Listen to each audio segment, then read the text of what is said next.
അപ്പൊ കളരിയിലെ പ്രശ്നമാവുന്ന സമയത്ത് പാരമ്പര്യ പൂജ എന്ന് പറഞ്ഞിട്ടൊരു പൂജ ഉണ്ടോ?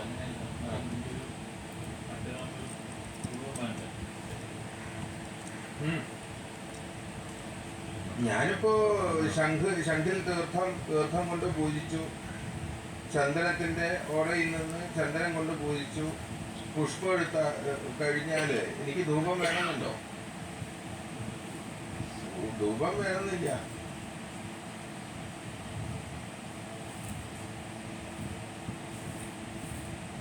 വായുവാത്മനാ ധൂപം കൽപ്പയാമി എന്നല്ലാതെ ഞാൻ വായുവിനെ അർച്ചിക്കുന്നു എന്ന് പറയാനുള്ള ശക്തി മനുഷ്യനില്ലാത്തതുകൊണ്ടല്ലേ ധൂപം കാണിക്കുന്നത്.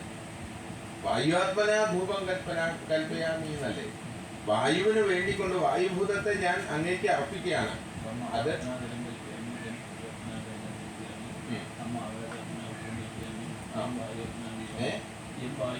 യം വായുവാത്മന ധൂപം കൽപ്പയാമി, യം വായുവാത്മന ധൂപം കൽപ്പയാമി എന്ന് പറയുമ്പോൾ യം എന്ന് പറയുന്ന ഒരു അക്ഷരം മതി. ആ അക്ഷരത്തെ കൊണ്ട് അർച്ചിക്കാം വായുഭൂതത്തെ.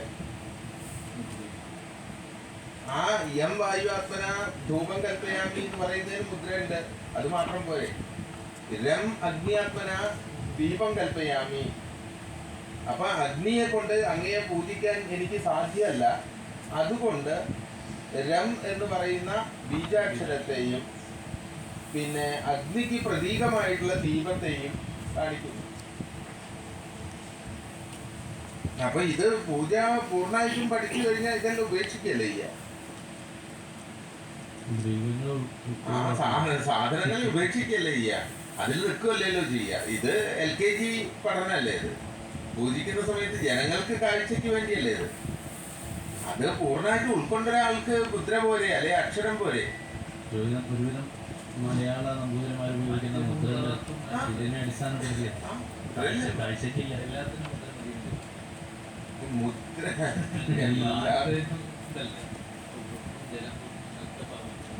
മുദ്ര പോലെ അത് മുദ്ര മതി. മുദ്ര ഇതൊക്കെ എന്ന് പറഞ്ഞാൽ യുക്തിവാദികൾ നിറഞ്ഞിരിക്കുന്ന ഈ കാലത്ത് അവരോട് സംസാരിക്കുക എന്ന് പറയുന്നതിന് ശക്തരല്ല. തന്ത്രശാസ്ത്രം അതിന് ശക്തി പ്രാപിച്ചിട്ടില്ല. ശക്തി പ്രാപിക്കുന്ന സമയത്ത് അവരോട് പറയേണ്ട ഞങ്ങൾ കേവലം ഇതൊക്കെ പദാർത്ഥങ്ങൾ മാത്രമേ ഉള്ളൂ, ഈ പഞ്ചഭൂതങ്ങളെ കൊണ്ടാണ് ഞങ്ങൾ ദേവതയെ അർച്ചിക്കുന്നതെന്ന് പറയാനുള്ള ശക്തി കുറവ്, അഥവാ അതിന് ശക്തരായവർ സംസാരിക്കാത്തതുകൊണ്ട് ഇല്ലാതിരിക്കുന്നതുകൊണ്ടാണ്. അത് ശക്തരായതില്ല എന്നൊന്നും വിചാരിക്കണ്ട. അപ്പൊ ഇവിടുത്തെ ആശയം വിഷ്ണുവിന്റെ ആചരണം നമ്മൾ ഇവിടെ ആചരിക്കുന്നതിന് ഈ നിമിത്തങ്ങളെ കൊണ്ട് വല്ല പ്രത്യേകതകളും ഉണ്ടോ എന്നാണ്.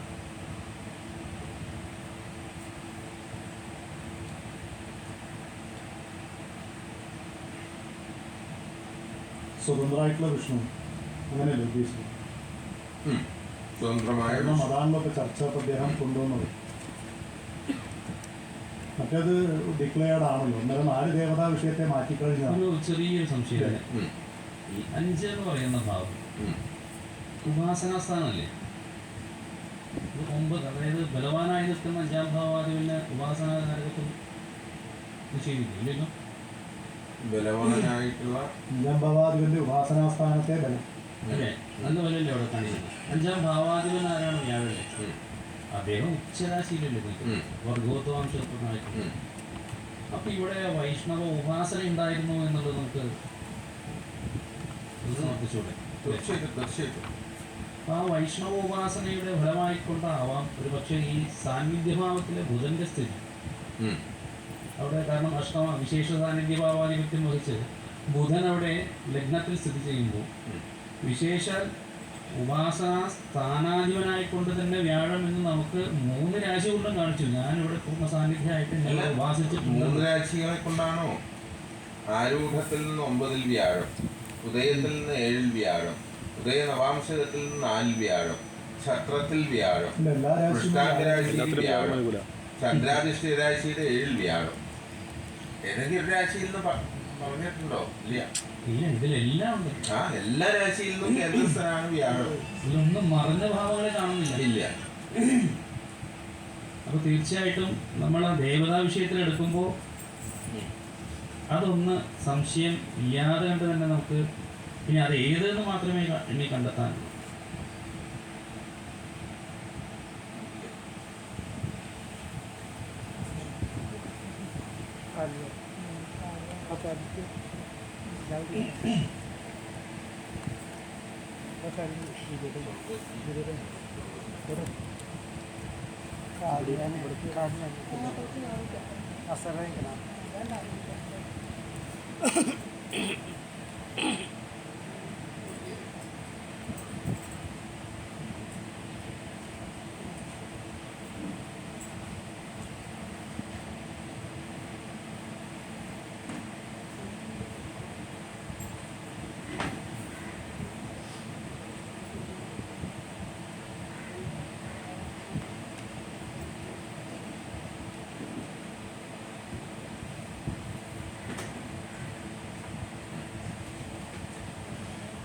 ഇത് ഒരു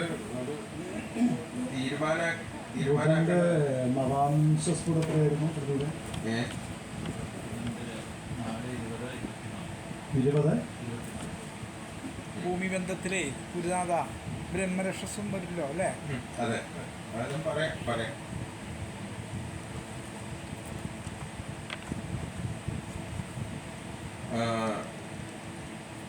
ഇതില് സൂത്രത്തിൽ നിന്ന് ചിന്തിക്കാം.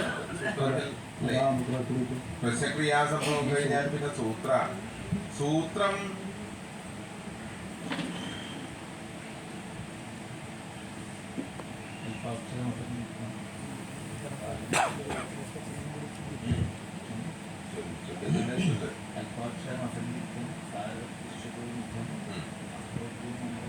അസ്തുഭ്യമനവദ്യം ച സൂത്രം സൂത്രവിദോ വിദു. സൂത്രം കുറച്ച് കാര്യങ്ങളെ കൊണ്ട്, കുറച്ച് വാചകങ്ങളെ കൊണ്ട് പൂർണ്ണമായും അതിന്റെ തത്വത്തെ പറയുക എന്നുള്ളതല്ലേ സൂത്രം. അപ്പൊ സൂത്രം എന്ന് പറഞ്ഞാൽ ജ്യോതിശാസ്ത്രത്തിൽ അത് പഞ്ചഭൂതാത്മകത്വത എന്ന് പറഞ്ഞല്ലോ. പഞ്ചഭൂതാത്മകത്വത പ്രാധാന്യേന വിചിന്യൻസ്യാൽ പഞ്ചഭൂതാത്മകത്വത. അപ്പം സൂത്രം എന്ന് പറയുന്ന 5 ഭൂതങ്ങൾ, ഭൂമി, ജലം, അഗ്നി, വായു, ആകാശം മുതലായ 5 ഭൂതങ്ങളുടെ ഗുണദോഷങ്ങളെ കൊണ്ടാണ് സൂത്രചിന്ത ചെയ്യേണ്ടത്.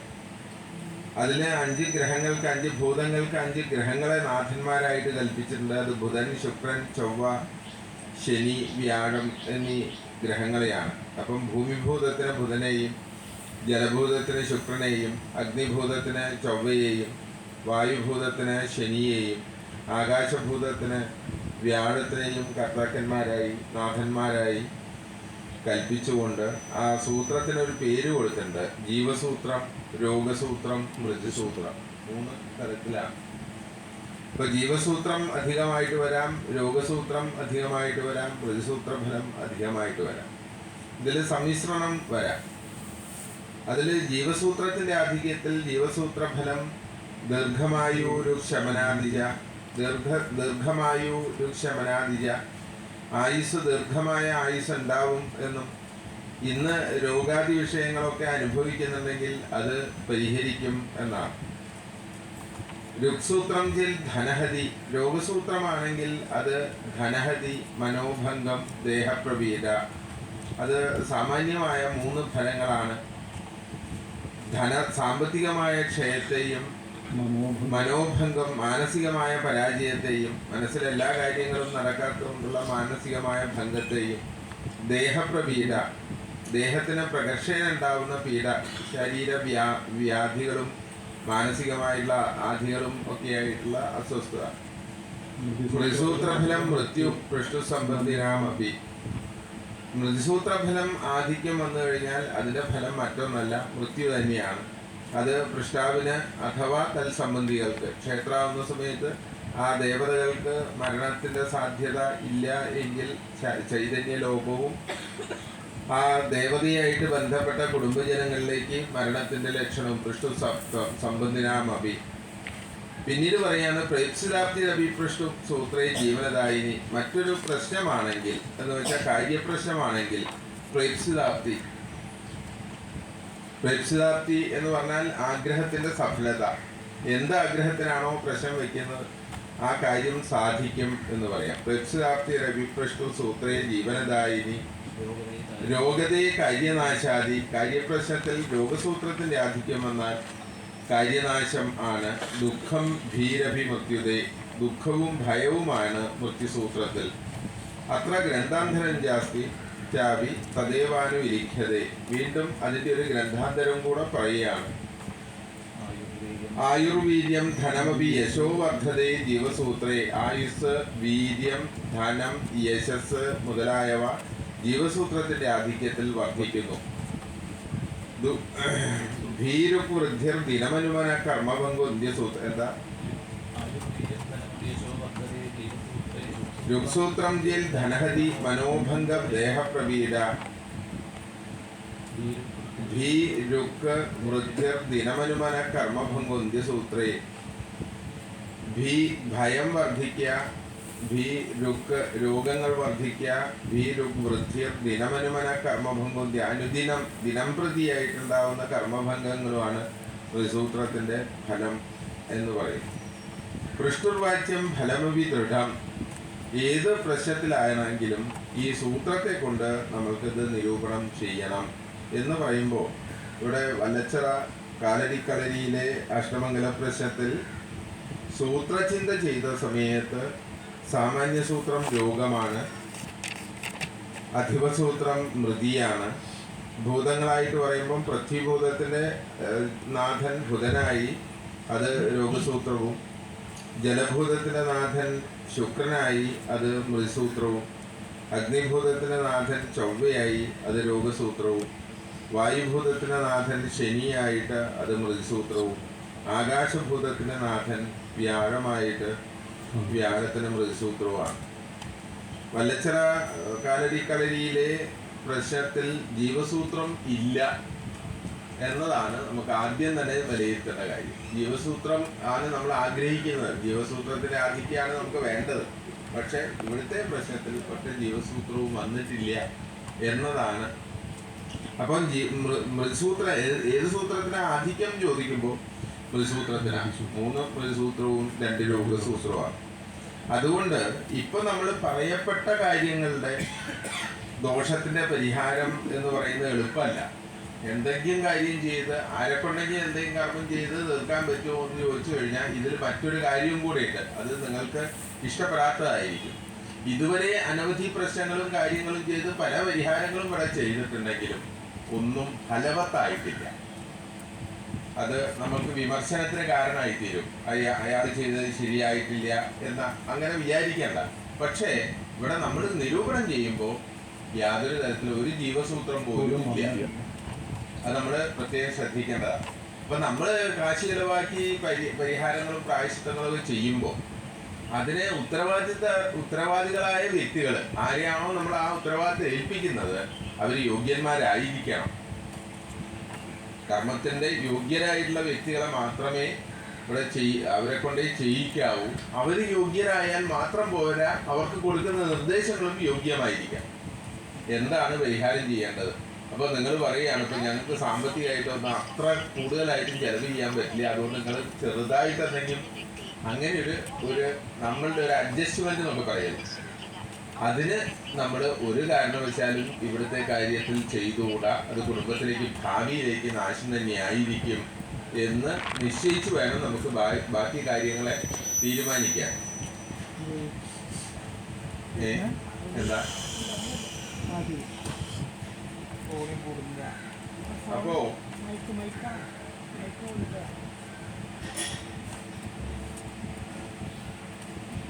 അപ്പം ഇതുവരെ പറയപ്പെട്ട വിഷയങ്ങളിൽ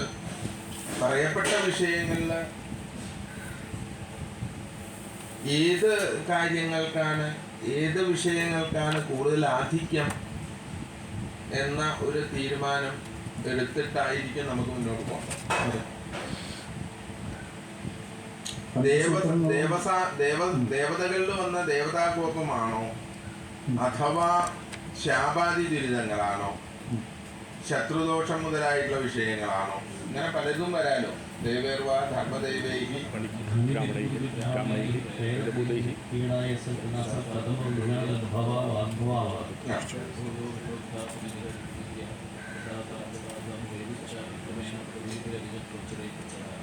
ഈ പറയപ്പെട്ടുള്ള ദേവപ്രശ്നത്തിൽ അല്ല മാനുഷിക പ്രശ്നത്തിൽ 15-ാം അധ്യായത്തിൽ വിവരിച്ച കാര്യങ്ങൾ, ആദ്യമായിട്ട് വിവരിച്ച കാര്യങ്ങളൊക്കെ ഒരു മനുഷ്യന്റെ ജീവിതത്തിൽ അദ്ദേഹത്തിന്റെ മുന്നോട്ടുള്ള പ്രയാണത്തിനെ അസ്വസ്ഥാക്കുന്ന. ദേവതകളുടെ അസ്വസ്ഥത ഉണ്ടാവാം, ദേവേർവാ ധർമ്മദൈവൈഹി കുലദേവതകളുടെ അസ്വസ്ഥതകൾ ഉണ്ടാവാം, ഭനി നാഗസംബന്ധമായ ദോഷങ്ങൾ ഉണ്ടാവാം, പിതൃക്കളുടെ ശാപങ്ങളോ പിതൃക്കളുടെ ദുരിതങ്ങളോ ഉണ്ടാവാം, ഗുരുജനങ്ങളുടെ ശാപങ്ങളോ ഗുരുജനങ്ങളുടെ ദുരിതങ്ങളോ ഉണ്ടാവാം, ബ്രാഹ്മണൈഹി ബ്രാഹ്മണദോഷങ്ങൾ ഉണ്ടാവാം, പ്രേതഭൂതൈഹി പ്രേതദോഷങ്ങൾ ഉണ്ടാവാം, ഭൂതങ്ങളുടെ ദോഷം ഉണ്ടാവാം, ആഭിചാര ദോഷം ഉണ്ടാവാം, വാഗ്ദോഷം ഉണ്ടാവാം, ദൃഷ്ടിദോഷം ഉണ്ടാവാം. ഇങ്ങനെയുള്ള ബാധാജന്യമായ കാര്യങ്ങളൊക്കെ ഒരു കുട്ടികളുടെ ജാതകത്തിലായാലും ഏത് പ്രശ്നത്തിലായാലും ആ കുട്ടികളുടെ ജാതകത്തിൻ്റെ ഗുണങ്ങളെ നമുക്ക് അനുഭവിക്കാൻ സാധിക്കാതെ വരുന്ന കാര്യങ്ങളാണ് ഈ പറഞ്ഞ കാര്യങ്ങളൊക്കെ.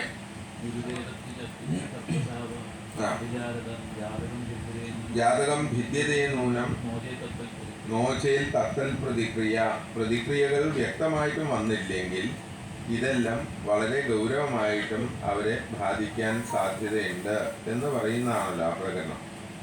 അതുകൊണ്ട് ഈ കാര്യം അപ്പോൾ ദൈവികമാണോ മാനുഷികമാണോ ഏതിനാണ് ഈ സൂത്രയുടെ പ്രാധാന്യം?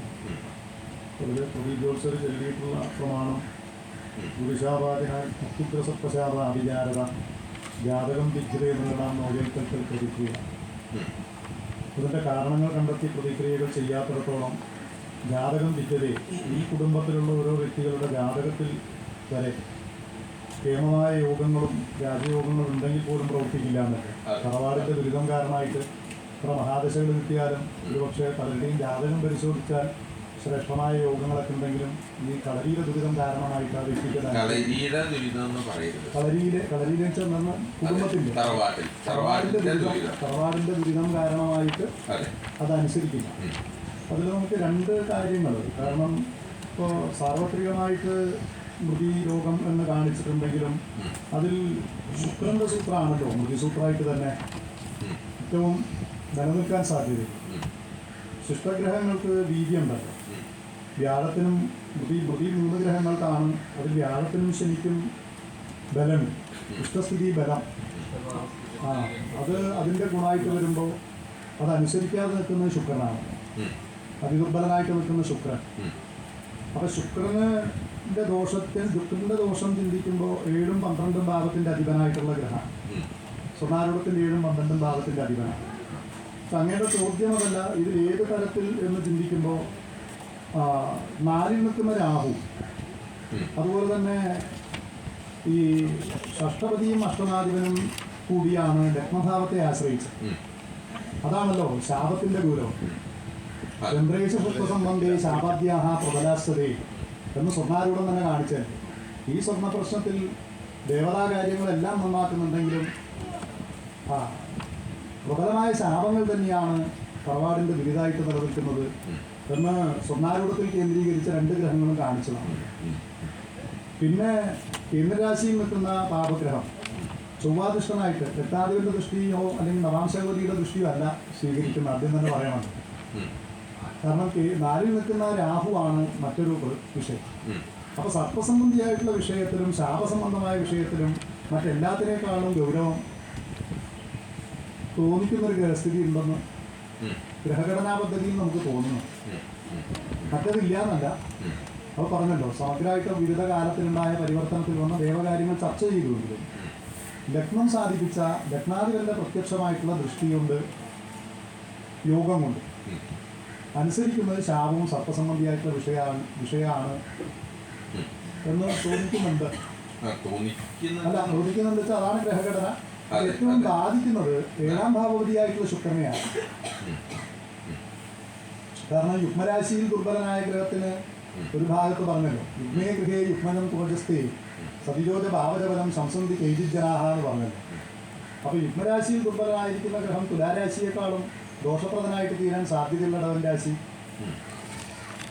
എന്ന് പറയുമ്പോൾ ഇവിടുത്തെ വൈവാഹിക ജീവിതങ്ങൾ, ദാമ്പത്യപരമായിട്ടുള്ള ജീവിതങ്ങൾ, ഇവിടുത്തെ മൊത്തം ദേവചിന്ത വരുന്ന സമയത്ത് തുല്യം ജനപദം, ഈ പദത്തെ ആശ്രയിക്കേണ്ട ജനങ്ങൾ എന്ന് പറഞ്ഞാൽ തറവാട്ടുകാർ തന്നെയാണ്. അപ്പോൾ തറവാടിന് മൊത്തം ദോഷമുണ്ടെന്ന് കാണിക്കുന്നതാണല്ലോ സൂത്രവിഷയം. ഈ രണ്ട് കാര്യങ്ങളെ തോന്നിക്കുന്നുണ്ട്. ഇനി അങ്ങയുടെ അല്ല, അത് തന്നെയാണല്ലോ വിഷയം. ഇപ്പൊ പറഞ്ഞതില് പിന്നെ ശാപാദികളാണ് തറവാട്ടിന്റെ പ്രബലമായിട്ടുള്ള നാശത്തിന്റെ കാരണം എന്ന് നിർണയിക്കാൻ ഒന്നുകൂടി ഒന്ന് ചേർത്ത് വെച്ചാൽ ശാപം മാത്രമല്ല. ഇപ്പോൾ ഇദ്ദേഹം ആദ്യം പറഞ്ഞ ഒരു വിരിഞ്ഞാന്ന് നമ്മൾ ആദ്യം ഈ സൂര്യൻ്റെ ഗുരുദസ്ഥിതി, അത് കർമാധിപനായ സൂര്യൻ നീചരാശിസ്ഥനായിട്ട് നിൽക്കുക. നമുക്ക് വ്യക്തമായിട്ട് കൃഷ്ണക്രിയാസംഭവത്തിൽ അത് കാണിച്ചു തരും ചെയ്യും. ഇന്നലെ ഞാൻ സൂചിപ്പിച്ചൊരു വിഷയം, ഈ ഈശാനകോണിന് പകരം തിരഞ്ഞെടുത്ത ആ ഒരു തിരി, ഈ കർമ്മം കൊണ്ടാണല്ലോ ഈ ദുരിതത്തെ അവിടെ ഉണ്ടാക്കി വെച്ചതെന്ന് നമ്മൾ കണ്ടിരുന്നു. അപ്പം ഈ ഇത്തരം ആഭിചാര കർമ്മത്തിൻ്റെ ആധിക്യം മൂലവും അല്ലെങ്കിൽ സ്വപ്രയത്നം, നമ്മുടെ ജോലി എന്താണെന്ന് തിരിച്ചറിയാതെ ഒരേ ധർമ്മം എന്ന് പറയുന്നത് ഒരു ദേശത്തെ മുഴുവൻ നയിക്കേണ്ടവരും ദേശത്തിന് ഗുരുക്കന്മാരായി നിന്ന് അവർ ഉപദേശിക്കേണ്ടവരും ഇത്തരത്തിൽ മറ്റു കർമ്മങ്ങളിലേക്ക് വ്യതിചലിച്ച് സ്വയം ദുരിതത്തെ ഏറ്റുവാങ്ങുക, കർമ്മ മുഖേന ദുരിതത്തെ ഏറ്റുവാങ്ങുക, അതും ആഭിചാരദോഷം മുതലായിട്ടുള്ള ശക്തമായ പ്രവർത്തനം, അതിൻ്റെ ആധിക്യം മൂലവും ഈ ദുരിതത്തെ നമുക്ക് ഇവർക്ക് ദേവത നൽകിയെന്ന് പറഞ്ഞാൽ അതിന് തെറ്റില്ല. സൂചന വളരെ വ്യക്തമാണല്ലോ. ആ ദീപലക്ഷണം പറയുമ്പോൾ ആ വെച്ച ദീപമല്ലേ നമുക്ക് പ്രധാനമല്ലോ. ആ വെച്ച ദീപത്തിലെ ആ വിചാരദിക്കിലേക്ക് അത്തരം പൂജകൾ ചെയ്യുന്ന ഒരു വിഷയത്തേക്ക് സൂചിപ്പിച്ച് തെളിയിപ്പിച്ച് ആണ് ദൂതൻ നമുക്ക് അല്ലെങ്കിൽ ദേവത നമുക്ക് ആ ലക്ഷണത്തെ തന്നിട്ടുള്ളത്. അത് തന്നെ ഗ്രഹസ്ഥിതിയും വന്നുവെങ്കിൽ പിന്നെ ഇതോടുകൂടി ചേർത്ത് വയ്ക്കാം. അതായത് അദ്ദേഹം പറഞ്ഞതിനെ അങ്ങനെ തന്നെ നിർത്തിക്കൊണ്ട് കൂട്ടത്തിൽ ശാപം ചിലപ്പോൾ ഇത്തരത്തിലുള്ള ഏതെങ്കിലും വ്യക്തികളെ ഈ പറയുന്ന വിചാരദോഷങ്ങൾ കൊണ്ടൊക്കെ വളരെയധികം വിഷമിപ്പിക്കുക. എന്ത് തന്നെയായാലും ആ കർമ്മം കൊണ്ട് നല്ലതല്ലല്ലോ അവിടെ ഉണ്ടാകുന്നത്. പൂജ ഒരു നന്മയ്ക്ക് വേണ്ടി, ദേവതയോടുള്ള പ്രാർത്ഥന നന്മയ്ക്ക് വേണ്ടിയാവാം, മറിച്ച് ഒരാളെ നശിപ്പിക്കാനോ ദോഷം ചെയ്യാനോ ഉപയോഗിക്കരുത് എന്നുള്ളതല്ലേ അവിടെയല്ല ധർമ്മച്യുതി സംഭവിക്കുന്നത്. ധർമ്മികളാണല്ലോ ഈ ദൈവത്തിനും ആ കളരിയും ദേശനന്മയ്ക്ക് വേണ്ടി കൊണ്ടുവന്നിട്ടുള്ളതല്ലേ, ദേശത്തെ നശിപ്പിക്കാനല്ലല്ലോ. അപ്പോൾ അതും കാരണമാണല്ലേ. അങ്ങ് ചിന്തിച്ചിട്ടുള്ള കാര്യത്തിൽ അദ്ദേഹത്തിൻ്റെ കാര്യത്തെ ഞാൻ ചെറുതായിട്ടൊന്ന് ഏറ്റുപിടിക്കുകയാണ്. കാരണം മറ്റൊന്നല്ല, സൂത്രയിൻ്റെയാണല്ലോ. അപ്പോൾ സൂര്യനെ കൊണ്ടാണ് അദ്ദേഹം ഇത് കാണിച്ചത്. അപ്പോൾ സൂര്യനെ ചിന്തിക്കേണ്ട സൂത്രാധിപനായിട്ടുള്ള ചൊവ്വ, അത് കേവലം രോഗസൂത്രത്തിൻ്റെ അധിപനായിട്ട് സ്വക്ഷേത്ര വീര്യത്തോടുകൂടി സദ്യോഗ സദീക്ഷകളോടുകൂടിയിട്ട് നിൽക്കുന്ന ഒരു ഗ്രഹമാണ്. അപ്പോൾ അത് അദ്ദേഹം പറഞ്ഞ പോലെ ആ ദുരിതം പരിഹരിച്ച് നേരെയാക്കാൻ പറ്റും. സൂത്രയിൻ്റെയാണ്. ആ ദുരിതം പരിഹരിച്ച് നേരെയാക്കാൻ സാധിക്കുന്നതാണ് കർമ്മദുരിതം. മറ്റേതല്ല, ഇവർ കൃത്യമായിട്ടുള്ള കർമ്മികളെ വെച്ച് കൃത്യമായിട്ടുള്ള ഉപാസനയോടുകൂടി അത് ഇവരുടെ വ്രതശുദ്ധിയോടുകൂടിയിട്ട് പ്രാർത്ഥനാബദ്ധമായിട്ട് ചെയ്തിട്ടില്ലെങ്കിൽ ശാപങ്ങൾ വീണ്ടും ശേഷിക്കാൻ സാധ്യതയുണ്ട് എന്ന് കാണിക്കുന്നതാണല്ലോ. അല്ല, ഇതും പറയുന്നത് ഇപ്പോൾ ഇതും വേണ്ടതാണ്. നിർബന്ധമായിട്ടും കർമ്മദുരിതം പരിഹരിക്കേണ്ടതുണ്ട്. അപ്പോൾ അങ്ങയുടെ ചോദ്യം 3 കാര്യത്തിലാണ് ഞാൻ സ്വീകരിച്ചത്. എന്ന് വെച്ചാൽ ഇത് ദേവസംബന്ധിയാണോ മാനുഷികമാണോ, അല്ലേ, ഏത് ദുരിതമാണ് ഈ തറവാടിൻ്റെ അടിസ്ഥാനം എന്ന് പറഞ്ഞുകൊണ്ടാണ് ഞാൻ ഇങ്ങനെയൊരു ഗ്രഹഘടന കാണിച്ചത്. അതങ്ങ് സ്വീകരിച്ച മാർഗം അല്ല, എനിക്ക് മാർഗം സ്വീകരിക്കാനാണല്ലോ നിങ്ങളിലൂടെയല്ലേ മാർഗത്തിലെത്തുന്നത്. അപ്പോൾ ഇവിടെ ശാപവും സർപ്പദോഷവും ശാപവുമാണ്. സർപ്പവൈരമാണോ സർപ്പശാപമാണോ എന്നുള്ളതിൽ ആണ് ശുഭാദൃഷ്ടനായ രാഹു എന്ന് പറഞ്ഞതെന്ന് തോന്നുന്നു, അല്ലേ? അതായിരിക്കണ്ടേ. അല്ല അതാ ഈ നവാംശഗതിയുടെ ദൃഷ്ടിയാണ് എല്ലാവരുടെ ദൃഷ്ടിയാണ് എന്നുള്ളതൊരു ഭാഗമുണ്ട്. അത് അങ്ങനെ ഒരു ഭാഗത്തിന്റെ ആവശ്യമില്ല. ചൊവ്വയുടെ സ്വതന്ത്ര ദൃഷ്ടി സ്വീകരിക്കുകയാണെങ്കിൽ ചൊവ്വാ ദൃഷ്ടിയിലാണല്ലോ. അതെ, ചൊവ്വാക്ഷേത്രത്തിൽ നവാംശകം ചെയ്ത ഗ്രഹത്തിന് ഭാതകാദികളുടെ യോഗമോ ദൃഷ്ടിയോ വന്നാൽ എന്ന് നമുക്ക് തിരുത്തി വായിക്കാലോ. പൗമക്ഷാംശയോഹോ ഒരു ഭാഗത്ത് പറഞ്ഞു. അത് അപ്പം ഈ രാഹു ബാധകനാവണം എന്നില്ല. രാഹുവിന് ബാധകാദികളുടെ ദൃഷ്ടി മതി. അതുണ്ടോന്ന് ചോദിച്ചാൽ ബാധകാദികളുടെ ദൃഷ്ടിയിൽ നിൽക്കുന്നതാണ് പൂർണ്ണമായിട്ടുണ്ട്. ആ വൈരേണ വാദാശിന എന്ന് പറഞ്ഞുകൊണ്ട് രാഹുവിന്റെ നവാംശം എവിടെയാണ്? മധ്യത്തിലേക്കാണായി അല്ലേ? നിലനിൽപ്പ് നഷ്ടപ്പെട്ടു പോയതിലേക്കാണ്. ഭൂഷണസക്തചിത്ത കുംഭാകൃതിർ വാജിമുഖി തൃശാർത്ത ഏകേന പാതേന മേഘമധ്യത്തിലേക്കാണ് രൂപം യമുനോപരിഷ്ടം. ഏകേന പാതേന ഒരു ഒറ്റക്കാലിലാണ് എന്ന് പറയുന്ന സമയത്ത് ഒരു അവയവത്തിൻ്റെ തന്നെ നാശത്തെ സൂചിപ്പിക്കുന്ന രേഖാണാണല്ലോ.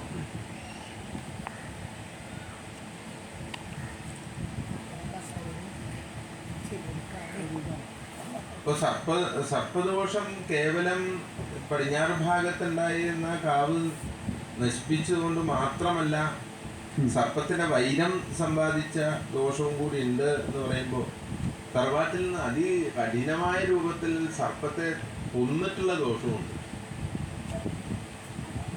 വളരെ പ്രധാനമായിട്ട് സർപ്പത്തെ കൊന്നു കളഞ്ഞ ദോഷം ഉണ്ട്.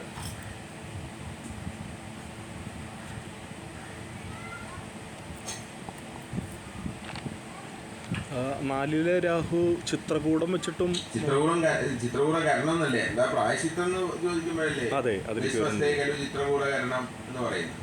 ചിത്രകൂടം ഉണ്ടാക്കുവാണ് പരിഹാരം. പക്ഷെ പരിഹാരത്തിന് മുൻപ് ശാപത്തെ പരിഹരിക്കണം എന്നുള്ളതല്ലേ? അപ്പോ അതൊരു പിന്നെ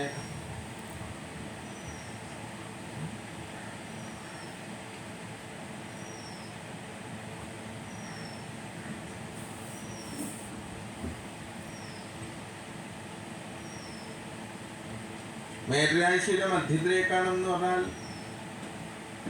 ശുഭ്രാന്വിതം ആണ് എന്ന് പറഞ്ഞാൽ സമ്മതിക്കുമോ? മേടരാശിയുടെ മധ്യത്തിലേക്കാണ് ശുഭ്രാന്വിതം.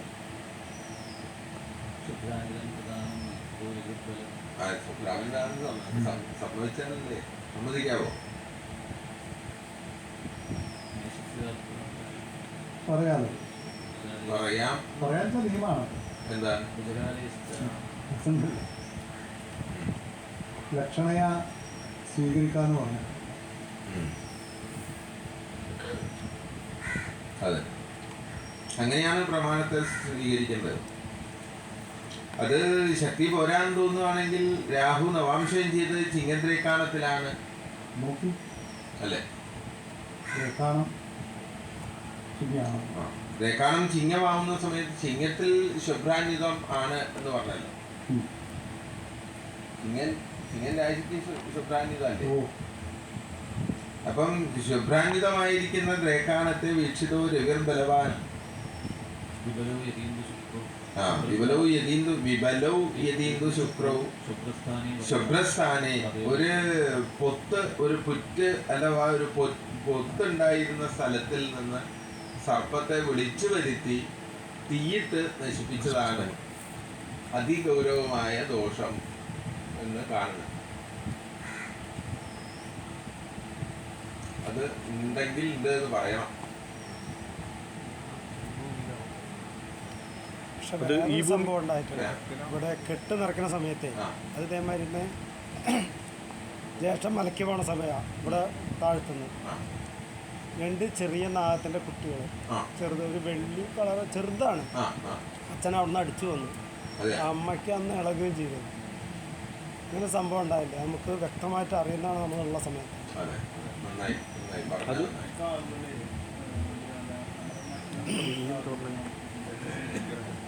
ദോഷമൂർത്തി വരില്ല. ദോഷമൂർത്തി വരും. ഇവിടെ ഇപ്പം നാഗങ്ങളെ ഇപ്പം പറഞ്ഞതിൻ്റെ ഗൗരവം എന്താണെന്ന് വെച്ചാൽ, ഇപ്പം അദ്ദേഹം പറഞ്ഞതിൻ്റെ ഒരു ഗൗരവം മനസ്സിലാക്കേണ്ടത് എങ്ങനെയാന്ന് വെച്ചാൽ, കെട്ട് നടക്കുന്ന സമയം എന്ന്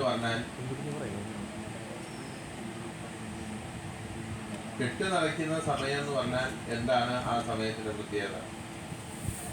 ആ സമയമാണ് അതിനെ ഗൗരവമാക്കുക. അത് തന്നെയല്ല അച്ഛന് പിന്നെ ഈ ശൽക്കങ്ങൾ പോലെ അതെന്തായിരുന്നാലും അതെന്തോ ഇല്ലയോ എന്നുള്ളതല്ല, അത് അദ്ദേഹത്തിന് കിട്ടേണ്ട ശിക്ഷയാണ്. അദ്ദേഹത്തിന് കിട്ടി എന്നല്ലാതെ അതിൽ കൂടുതൽ നമ്മൾ ചെയ്യേണ്ട. അദ്ദേഹത്തിൽ മാത്രം ആ ദോഷം നിൽക്കുവോ? ഇല്ല. കാരണം കെട്ട് നിറയ്ക്കുക എന്ന് പറഞ്ഞു കഴിഞ്ഞാൽ സർവവും സ്വാമിമായാണ്. സർവചരാചരങ്ങളും സ്വാമിയായിട്ട് കാണേണ്ട സമയത്ത് ഈ വന്ന നാഗങ്ങളും സ്വാമിയാണ്.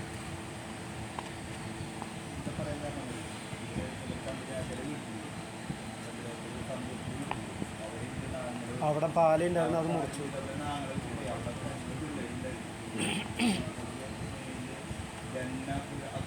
ഇത് അങ്ങോട്ടും ഇങ്ങോട്ടും തിരിയണ്ട. നിങ്ങളിൽ ഇപ്പം പിന്നെ ഈ സർപ്പദോഷം ആരിലെല്ലാം ഉണ്ട് എന്ന് ചോദിച്ചാൽ ഉണ്ട്. ഞാനിപ്പോൾ അതിനുള്ളത് ചെയ്തുകൊണ്ടിരിക്കുന്നുണ്ട്. നോക്കുന്നിടത്തൊക്കെ തറവാട്ടുകാരി തീർച്ചയായിട്ടും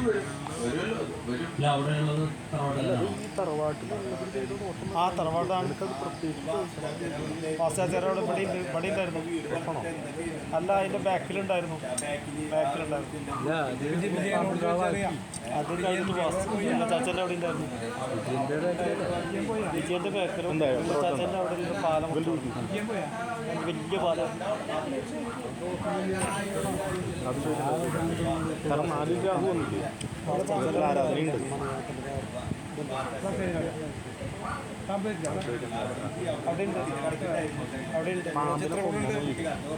അതായത് ഞങ്ങൾ കളിച്ചിട്ട് തനിക്കൊന്ന് മേഡത്തിലെ മധ്യത്തിലേക്കാണ്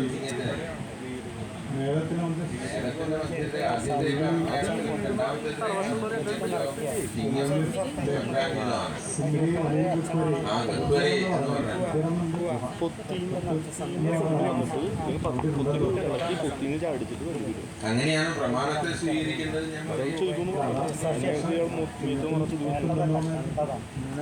ശുദ്ധാനിതം മൃഗാണം വീക്ഷിതേ ബലവാൻ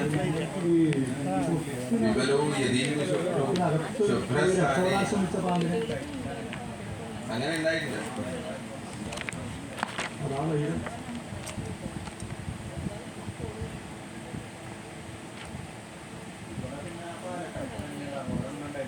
അതെ, അതാ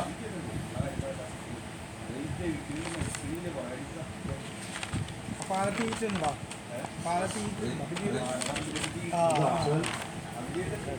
ദുരിതങ്ങളിൽ സർവം സഫലമായി. കാരണം ഇവര് ഈ കളരി ഈ അടുത്ത കാലത്താണ് കൊണ്ടുവന്നതെന്ന് പറഞ്ഞത്. അപ്പൊ അതിനു മുമ്പ് ഇവിടെ ശരിക്കും കാവിനെയാണ് ആചരിച്ചു പോകുന്നത്. ഇവിടെ കാവാണ് ആചരിച്ചത്. അപ്പോ സർപ്പത്തിനെ പ്രത്യക്ഷമായിട്ട് കണ്ടാലേ കളരി ഉണ്ടാക്കാൻ പറഞ്ഞു. ആ സർപ്പത്തിനെയാണ് ഇവര് പരമാവധി. ഏത് കളരിയായാലും പ്രത്യേകിച്ച് ജ്യോതിഷം കൈകാര്യം ചെയ്യുന്ന കളരിയാണെങ്കിൽ അടുത്ത നാഗുണ്ടാവും.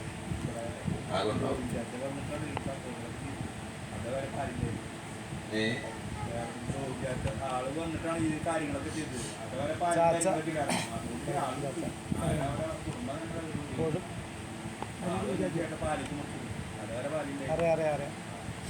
ഈ 2 ദിവസമായിട്ട് ഇപ്പം നമ്മൾ സംസാരിച്ചുകൊണ്ടിരിക്കുന്ന കാര്യം എന്ന് പറഞ്ഞു കഴിഞ്ഞാൽ അത് നിർണ്ണയിക്കേണ്ട സമയമാണ്. സൂത്രയില്ലാന്ന് നിർണ്ണയിക്കാം. ഇവിടെ നമ്മളത് ചില കാര്യങ്ങൾ കോംപ്രമൈസ് ചെയ്ത് കഴിഞ്ഞാൽ ദുരിതം വിട്ടുപോകില്ല. ഈ കാര്യത്തിൻ്റെ ഗൗരവം നിങ്ങളെല്ലാവരും നിങ്ങളുടെ ഹൃദയത്തിൽ ഉൾക്കൊണ്ടതിന് ഒരു കുറവില്ലാത്ത പരിഹാരമാണ് നിശ്ചയിക്കുന്നത്. സർപ്പസംബന്ധിയായിട്ടും ശാപവിഷയത്തിലും തീരുമാനിക്കേണ്ടത്. മറ്റേത് കർമ്മദുരിതത്തിൻ്റെ പ്രായശ്ചിത്തം ചെയ്തിട്ട് ദേവത എന്താണെന്ന് മനസ്സിലാക്കി പൂജിച്ചാൽ അതിൻ്റെ അനുഗ്രഹം ബാക്കിയുള്ള കാര്യങ്ങളല്ല. കർമ്മദുരിതം ഇതെല്ലാം ചെയ്ത് ഭംഗിയാക്കിയ ശേഷം ഇത് വീണ്ടും ആവർത്തിക്കാൻ പാടില്ല. ഇതൊക്കെ നമ്മളിപ്പോൾ നല്ല വൃത്തിയായി കുളിപ്പിച്ച് കുട്ടപ്പനാക്കി വെച്ചിട്ട് വീണ്ടും ചളിയിലേക്ക് ചാടിപ്പോകാൻ പാടില്ല.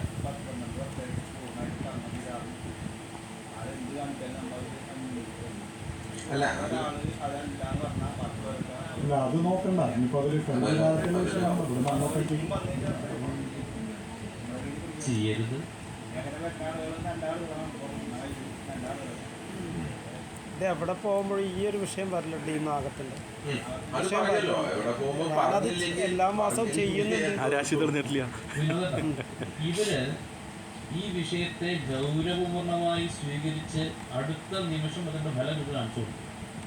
ഈ നാഗത്തിന്റെ വിഷയത്തിന് ഇവർ ഉടനെ തന്നെ ഒരു സ്ഥലം കണ്ടെത്താമെന്ന് പറഞ്ഞിട്ട് പ്രത്യക്ഷ രൂപത്തിൽ പറയണം. ഈ നിമിഷം വരെ ഒരു തന്ത്രിയെയോ മറ്റു വിഷയങ്ങളോ ഒന്നും ഇവർക്ക് ലഭിച്ചിട്ടില്ല. അവരുടെ പേരുകൾ ഒരു തപ്പിപ്പിടിച്ചുണ്ടാക്കിയെന്നല്ലാതെ മറ്റൊരു വ്യക്തി നിർദ്ദേശിച്ചു എന്നുള്ളതല്ലാതെ ഈ നാഗത്തിൻ്റെ വിഷയമാണ് ഈ പ്രശ്നത്തിൻ്റെ ഇടയിൽ ആദ്യം തന്നെ ഇവർ ശ്രമിച്ചതും അതിന് ഉടനടി തന്നെ അവർക്കൊരു നിർത്തി കാണിച്ചു കൊടുക്കുകയും ചെയ്തു.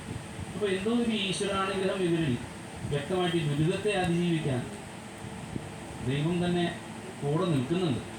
അത് കണ്ടെത്തി യഥാർത്ഥ രീതിയിൽ ആ ദുരിതത്തെ പൂർണ്ണമായും പരിഹരിക്കുക എന്നുള്ളത് തന്നെയാണ് ആദ്യം ഇവിടുത്തെ ആദ്യത്തെ പരിഹാരം. ഒരു പക്ഷേ നാഗത്തിനെ ഒന്ന് എന്താ പറയുക നന്നാക്കുക, പ്രസാദിപ്പിക്കുക, എന്നിട്ടാണ് അടുത്ത വിഷയത്തിലേക്ക് കടക്കുന്നതായിരിക്കും നന്നാവുന്നത് എൻ്റെ ഒരു തോന്നലാണ്.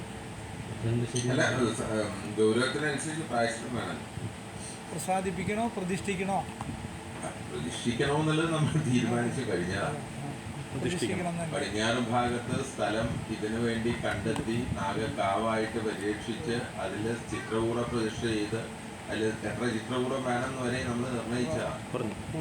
3 ചിത്രകൂടം വേണം. പ്രതിഷ്ഠാദിനം വരുന്നതിന് മുമ്പ് തന്നെ കാവ് പ്രതിഷ്ഠിക്കാൻ പാടുണ്ടോ? അല്ല, കാവ് പ്രതിഷ്ഠയും കളരി പ്രതിഷ്ഠയും എന്ന് പറയുന്ന സമയത്ത് കളരി പ്രതിഷ്ഠയുടെ മുമ്പേ കാവ് പ്രതിഷ്ഠിക്കണം. കാവ് വന്നതിന് ശേഷമാണ് കളരി ഉണ്ടായത്. അത് നമുക്ക് അതിന്റെ ആദ്യം കാവ് പ്രതിഷ്ഠിക്കണം. കാവ് പ്രതിഷ്ഠിക്കണം. ഗുരുനാഥ, അപ്പോൾ ഈ ആ ഭൂമിയിലാണല്ലോ നമ്മളത് കണ്ടത്.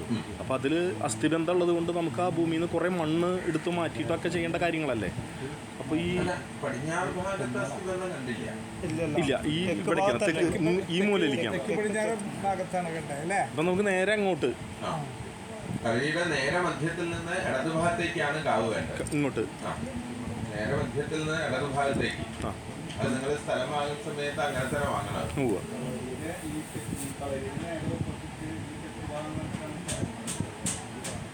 വടക്കോട്ടുണ്ടാവില്ലേ? അപ്പൊ ഇതില് ഈ കളരിയുടെ പരിധി നേരെ വെച്ചിട്ട് ഒരു ഇങ്ങോട്ടേക്ക് ആക്കിയിട്ട് സ്ഥലം കാണും.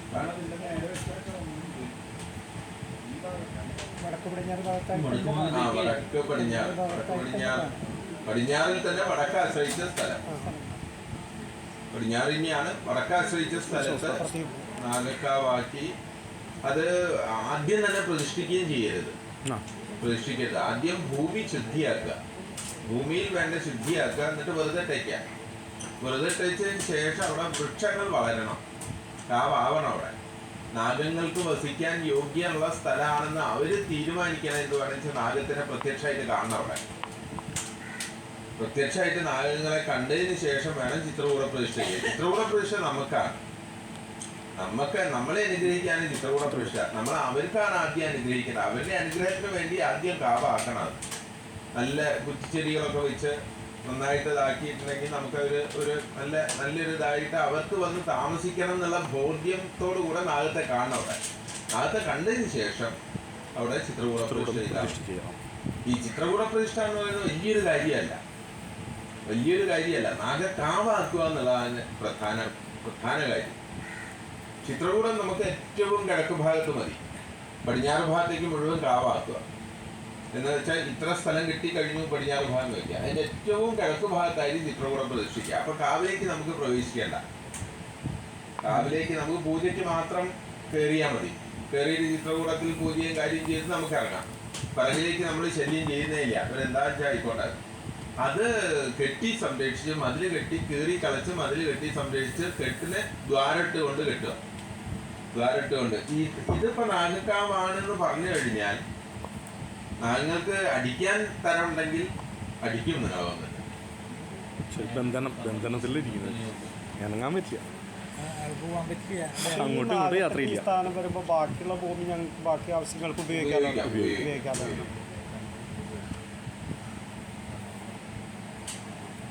അവിടെ ടോയ്ലറ്റ് പോലുള്ള സാധനങ്ങളൊന്നും ഉണ്ടാക്കാതിരുന്നാൽ വിഷയം.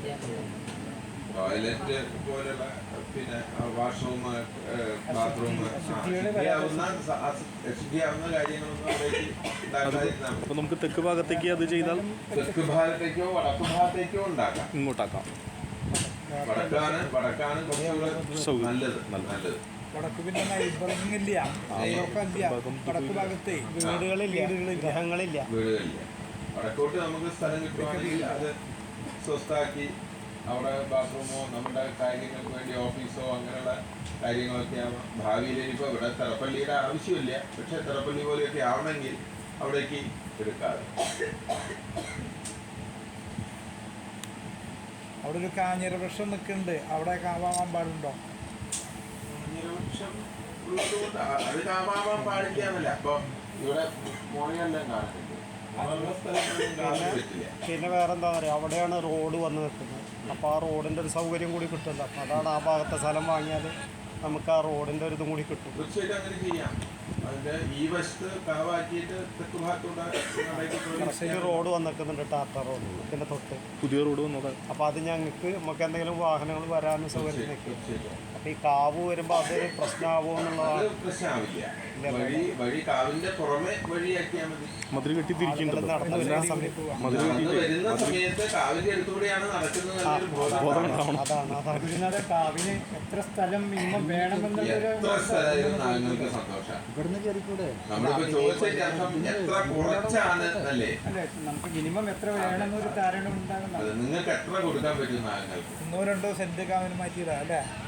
1 സെന്റ് മിനിമം എന്തായാലും മാറ്റിയതാ. എത്ര സെന്റ് കൊടുക്കണം? നമ്മൾ 3 പേരും കൂടി അങ്ങനെ തീരുമാനിച്ചാൽ ശരിയാ.